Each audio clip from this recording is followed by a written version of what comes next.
नमस्ते। आज हम कक्षा 11 के भूगोल विषय का 11वां पाठ वायुमंडल में जल का पहला भाग पढ़ेंगे। हवा में कई प्रकार की गैसें होती है, जैसे आपने पढ़ा है ऑक्सीजन, कार्बन डाइऑक्साइड, नाइट्रोजन आदि। इन गैस के साथ ही जल वाष्प भी, वो भी गैसीय आकार में ही होती है, जिसे हम आर्द्रता भी कहते हैं, वो भी मौजूद होती है। ये आर्द्रता वायुमंडल में 0 से लेकर के 4% तक होती है। कहीं पर बहुत कम होती है, ना के बराबर होती है, और कहीं पर काफ़ी ज़्यादा भी होती है। मौसम की परिघटना में, यानी कि बादलों का बनना, वर्षा का होना, वायुदाब का घटना बढ़ना, तूफान का आना, है ना, ये सारी मौसम की परिघटनाओं में भी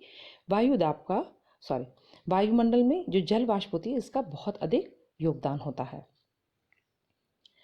वायुमंडल में ये जो आर्द्रता होती है, ये अधिकतर दो तरीकों से प्राप्त होती है। पहला है वाष्पीकरण, जिसके बारे में हम अभी आगे और विस्तार से पढ़ेंगे, और दूसरा है पौधों में वाष्पोत्सर्जन, यानी कि पौधों में से जो पानी वाष्प के रूप में बाहर निकलता है, वो वायुमंडल में पहुंचता है। जल वायुमंडल में तीनों अवस्थाएं, है ना, जो आपने पढ़ा है पहले, गैस, द्रव्य और ठोस, तीनों ही रूप में पाया जाता है। यानी कि हवा में बहुत ऊंचाई पर बहुत हल्के छोटे छोटे बर्फ के कण भी होते हैं, तो पानी के कण भी होते हैं, और द्रव्य गैसीय रूप में तो होता ही है। इस प्रकार वायुमंडल, महासागर तथा महाद्वीप, है ना, तीनों ये मंडल है, जलमंडल, स्थलमंडल, वायुमंडल के बीच में जल का लगातार आदान प्रदान होता रहता है। वाष्पीकरण से और वाष्पोत्सर्जन से तो प्राप्त होता है, और संघनन और वर्षा के द्वारा वायुमंडल से वापस जल अन्य मंडलों में पहुंच जाता है। वायुमंडल में पाई जाने वाली आर्द्रता को हम दो तरीके से व्यक्त कर सकते हैं। पहला है निरपेक्ष आर्द्रता। वायुमंडल में मौजूद जल वाष्प की वास्तविक मात्रा को निरपेक्ष आर्द्रता कहते हैं। वास्तविक मात्रा से मतलब कि जो वास्तव में जितनी आर्द्रता है ना, यह हवा की प्रति इकाई आयतन में जल वाष्प का वजन है, और एवं इसे ग्राम प्रति घन मीटर के रूप में व्यक्त किया जाता है। घन मीटर समझते हैं आप? एक घन होता है जिसकी लंबाई, चौड़ाई और ऊंचाई तीनों बराबर होती है, 3 डायमेंशनल। तो अगर हम हवा का 1 घन मीटर का एक टुकड़ा ले लें, तो उसके अंदर कितनी वजन के बराबर जल वाष्प है, उसको हम कहते हैं निरपेक्ष आर्द्रता। जैसे एक उदाहरण दिया है कि 10 ग्राम प्रति घन मीटर, यानी 1 घन मीटर में 10 ग्राम की आर्द्रता है। दिए गए इस चित्र में वायुमंडल की दो स्थितियां बताई गई है ना। पहले में हम देख सकते हैं कि वायुमंडल में बहुत अधिक मात्रा में जल वाष्प है, और दूसरे में बहुत कम है। तो पहले में प्रति घन मीटर करीब 20 ग्राम जल वाष्प है, जबकि दूसरे में प्रति घन मीटर वास्तविक आर्द्रता 2 ग्राम है। तो इसे हम निरपेक्ष आर्द्रता कहते हैं। निरपेक्ष आर्द्रता पृथ्वी की सतह पर अलग अलग स्थानों पर अलग अलग होगी ही, है ना। जैसे अगर महासागर है, जलाशय के क्षेत्र हैं, तो वहाँ पर वाष्पीकरण अधिक होता है, तो उस स्थान पर वायुमंडल में निरपेक्ष आर्द्रता अधिक होगी। सूखे क्षेत्र में, मरुस्थलों में वहाँ पर कम होगी। सापेक्ष आर्द्रता आर्द्रता नापने का एक दूसरा तरीका है। निरपेक्ष आर्द्रता यानी वास्तविक आर्द्रता से हमें यह नहीं पता पड़ता कि हवा में नमी अधिक है या कम है। हवा में नमी कम है या अधिक, ये इस बात पर भी निर्भर करता है कि हवा में आर्द्रता ग्रहण करने की क्षमता कितनी है। ये एक आम उदाहरण से समझ सकते हैं। यहाँ 2 डब्बों का चित्र दे रखा है। पहला डब्बा है जिसमें आर्द्रता ग्रहण करने की क्षमता 6 ग्राम है, और उसमें 6 ग्राम ही आर्द्रता है, तो वो पूरा भरा हुआ है। अब दूसरा डब्बा है जिसमें आर्द्रता ग्रहण करने की क्षमता 10 ग्राम की है, पर उसमें 6 ग्राम ही आर्द्रता है, तो फिर वो पूरा भरा हुआ नहीं है। दोनों डब्बों में वास्तविक आर्द्रता, निरपेक्ष आर्द्रता यानी बराबर है, पर फिर भी वो पूरी तरह से भरा है या खाली है, वो इस बात पर निर्भर कर रहा है कि आर्द्रता ग्रहण करने की क्षमता कितनी है। तो इसी तरह से हवा की भी आर्द्रता ग्रहण करने की क्षमता महत्वपूर्ण है। यह क्षमता उसके तापमान पर निर्भर करती है। अगर तापमान अधिक है तो आर्द्रता ग्रहण करने की क्षमता भी अधिक होगी, और अगर तापमान कम है तो आर्द्रता ग्रहण करने की क्षमता भी कम होगी। तो हवा गीली है या सूखी है, उसमें नमी कम है या ज़्यादा है, ये जानने के लिए हमें उसकी क्षमता को भी ध्यान में रखना होता है। तब हमें क्षमता और आर्द्रता की तुलना करनी होती है। यह तुलना हम प्रतिशत के रूप में करते हैं। तो दिए गए तापमान पर अपनी पूरी क्षमता की तुलना में वायुमंडल में मौजूद आर्द्रता के प्रतिशत को सापेक्ष आर्द्रता कहा जाता है। अतः हवा में किसी एक इकाई के तापमान के बढ़ने घटने पर व निरपेक्ष आर्द्रता के न बदलने के बावजूद भी सापेक्ष आर्द्रता परिवर्तित हो सकती है। सापेक्ष आर्द्रता महासागरों के ऊपर अधिक तथा महाद्वीपों के ऊपर कम होती है। सापेक्ष आर्द्रता को और बेहतर समझने के लिए हम अगली स्लाइड देखते हैं। यहाँ कुछ चित्र के माध्यम से हम सापेक्ष आर्द्रता को और बेहतर समझने का प्रयास करेंगे। तो ऊपर वाला चित्र देखें, उसमें सीधे हाथ की तरफ का पहला चित्र ए। यहाँ पर जो पीला रंग दे रखा है वो जल वाष्प ग्रहण करने की क्षमता को प्रदर्शित कर रहा है। एक हमने वायु की एक इकाई को मान लिया है और उस वायु की एक इकाई में जो जल वाष्प ग्रहण करने की क्षमता 30 डिग्री तापमान पर है वो यहाँ पर हमने प्रदर्शित की है। और उसमें जो ब्लू कलर से बता रखा है वो जल वाष्प की मात्रा मौजूद है। अब अगला चित्र देखें बी। इसमें तापमान कम हो गया है तो वायु में आर्द्रता ग्रहण करने की क्षमता भी कम हो गई है, पर उसमें जल वाष्प उतनी ही है जितनी पहले वाले चित्र में देखी गई है। तब यहाँ पर वायु में जो जल वाष्प का प्रतिशत है वो 53 हो गया है, यानी यहाँ पे 53 जो है वो सापेक्ष आर्द्रता है। पहले वाले चित्र में सापेक्ष आर्द्रता 28 थी। अब हम तीसरा चित्र सी देखें। यहाँ पर तापमान और कम हो गया है, 10 डिग्री सेल्सियस हो गया है, जल वाष्प उतनी ही है और आर्द्रता ग्रहण करने की क्षमता भी कम हो गई है। जल वाष्प आर्द्रता ग्रहण करने की क्षमता के बराबर हो गई है, तो वायु में 100% सापेक्ष आर्द्रता है। अगला चित्र देखें। इसमें आर्द्रता बढ़ रही है, तापमान वही है हवा का 30 डिग्री सेल्सियस और जल वाष्प ग्रहण करने की क्षमता हमें पीले रंग में नजर आ रही है। अब हम चित्र नंबर एफ यानी कि उल्टे हाथ की तरफ का पहला वाला हिस्सा देखें, तो इसमें जल वाष्प कम है और आर्द्रता ग्रहण करने की क्षमता 30 डिग्री सेल्सियस पर दिखाई हुई है। अब दूसरे चित्र में तापमान वही है, आर्द्रता ग्रहण करने की क्षमता भी वही है, पर जल वाष्प की मात्रा बढ़ गई है, तो अब भी वापस आर्द्रता 53% हो गई है। तीसरे चित्र में जल वाष्प पूरी तरह से काफ़ी बढ़ गई है और जितनी क्षमता है उतनी पूरी हो गई है, तो वायु में आर्द्रता 100% हो गई है। दोनों चित्र में हम अंतर देख सकते हैं कि पहले में तापमान में परिवर्तन हो रहा है और क्षमता घट रही है या बढ़ रही है तापमान के घटने बढ़ने के अनुसार, पर जल वाष्प वही है तो भी वायु में सापेक्ष आर्द्रता का प्रतिशत बदल रहा है। दूसरे चित्र में तापमान वही है, वायु की आर्द्रता ग्रहण करने की क्षमता भी वही है, पर इसमें जल वाष्प में की मात्रा में परिवर्तन हो रहा है, तो सभी सापेक्ष आर्द्रता में परिवर्तन दिखाई दे रहा है। संतृप्त वायु व ओसांक, ये दो नई शब्दावलियां हैं, इसका मतलब समझें। सबसे पहले संतृप्त वायु, एक निश्चित तापमान पर जल वाष्प से पूरी तरह पूरित हवा को संतृप्त वायु कहा जाता है। निश्चित तापमान मान लेते हैं हम कि 20 डिग्री सेल्सियस है और इस पर हवा में आर्द्रता ग्रहण करने की क्षमता जो है वो मान लेते हैं कि हम 30 ग्राम है। अब इस 30 ग्राम में अगर 30 ग्राम ही जल वाष्प है तो हवा पूरी तरह से भरी हुई है, जल वाष्प से पूरी तरह पूरित हवा है और इस वायु को हम संतृप्त वायु कहते हैं। आगे बढ़ती हूँ। इसका मतलब यह है कि हवा इस स्थिति में दिए गए तापमान पर और अधिक आर्द्रता को ग्रहण करने में सक्षम नहीं है। अब अगर आर्द्रता और बढ़ती है तो फिर हवा उसे ग्रहण नहीं कर सकेगी, वो आर्द्रता फिर वापस जल में बदल जाएगी। हवा के दिए गए प्रतिदर्श सैंपल में जिस तापमान पर संतृप्तता आती है उसे उष्मांक कहते हैं। जैसे हमने जो अभी उदाहरण लिया था उसमें हमने 20 डिग्री सेल्सियस तापमान लिया था, तो ये जो 20 डिग्री सेल्सियस तापमान का जो बिंदु है उस तापमान के बिंदु को 20 डिग्री सेल्सियस को हम उष्मांक कहते हैं। अब आप इसे ठीक से समझे या नहीं, हम अगली स्लाइड में देखते हैं, आप खुद उसका जवाब देना।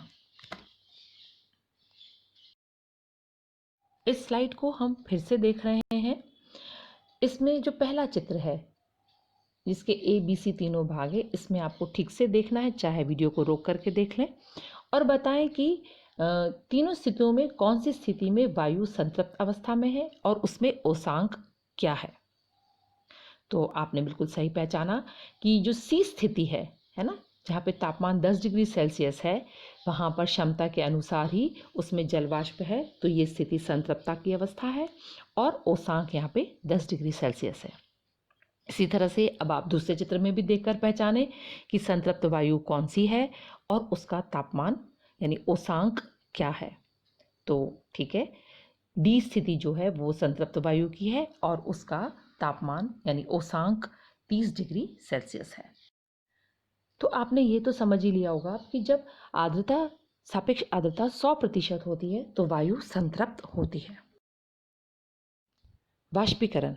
वाष्पीकरण वह क्रिया है जिसके द्वारा जल द्रव से गैसीय अवस्था में परिवर्तित होता है। जो ये परिवर्तन की क्रिया है उसको हम वाष्पीकरण कहते हैं। वाष्पीकरण का मुख्य कारण ताप है। तापमान बढ़ने पर वाष्पीकरण बढ़ता है और जितना अधिक ताप होगा उतना अधिक वाष्पीकरण होगा। जल के वाष्प में परिवर्तन के दौरान अवशोषित ऊष्मा गुप्त ऊष्मा कहलाती है। जब पानी गर्म होता है तो वो ऊष्मा को ग्रहण कर लेता है, अवशोषित कर लेता है, और यह ऊष्मा जो उसके अंदर व्याप्त होती है वो गुप्त ऊष्मा होती है। जब वापस वाष्प पानी में बदलती है तब ये गुप्त ऊष्मा उसमें से निकल जाती है। तो इस तरह से वायुमंडल में जल वाष्प की मात्रा वाष्पीकरण और संघनन के कारण घटती बढ़ती रहती है। संघनन क्या होता है ये हम आगे पढ़ रहे हैं। संघनन, जल वाष्प का जल के रूप में बदलना संघनन कहलाता है, यानी कि इसकी अवस्था में परिवर्तन होता है। गैसीय अवस्था से यह द्रव्य अवस्था में आ जाती है, रूप परिवर्तन होता है और इस क्रिया को हम संघनन कहते हैं। आप समझ भी गए होंगे कि संघनन जो है वाष्पीकरण का ठीक उल्टा है। वाष्पीकरण में जल वाष्प में बदलता है और संघनन में वाष्प जल में बदलती है। अब ये समझते हैं कि संघनन होता कैसे है। जब आर्द्र हवा ठंडी होती है ऊंचाई पर जाने से, यानी कि ऊंचाई पर तापमान तो कम होता ही है, तो ऊंचाई पर जब आर्द्र हवा पहुंचती है तो वो ठंडी हो जाती है।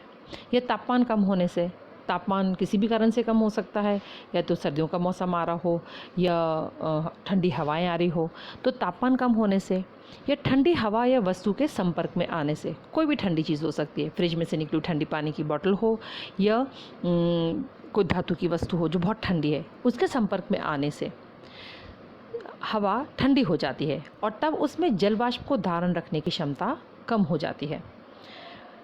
ये हम पहले ही पढ़ चुके हैं कि तापमान कम होने से जल वाष्प धारण करने की क्षमता कम होती है और आर्द्रता उसमें अधिक हो जाती है तुलनात्मक रूप से, तब वायु संतृप्त हो जाती है, वह अतिरिक्त जल वाष्प द्रव में संघनित हो जाती है। आर्द्रता में वृद्धि से भी संघनन की क्रिया शुरू हो जाती है। इसमें ज़रूरी नहीं कि तापमान कम हो रहा हो, पर वायु में आर्द्रता बढ़ रही है। वायु में आर्द्रता जलाशयों से वाष्पीकरण से बढ़ सकती है, यह पौधों से वाष्पोत्सर्जन से बढ़ सकती है, या महासागरों से आने वाली आर्द्र पवनों से हवा में आर्द्रता बढ़ सकती है, और ऐसी स्थिति में वायु संतृप्त हो जाती है और जो ये अतिरिक्त आर्द्रता है वो द्रव के रूप में संघनित हो जाती है। यहाँ एक चित्र दे रखा है जिसमें हम देख सकते हैं कि एक तालाब है और उससे वाष्पीकरण हो रहा है। सुबह का समय है और तापमान बहुत कम है, तो बहुत अधिक वाष्पीकरण होने से वायु संतृप्त अवस्था में आ गई है, यानी आर्द्रता 100% हो गई है और उसके बाद संघनन की क्रिया शुरू हो गई है। अब हम 3 और शब्दावलियों के बारे में पढ़ेंगे। हिमांक, ऊर्ध्वपातन व संघनन केंद्रक। संघनन के समय ओसांक जमाव बिंदु यानी 0 डिग्री सेल्सियस से नीचे हो तो उसे हिमांक कहते हैं।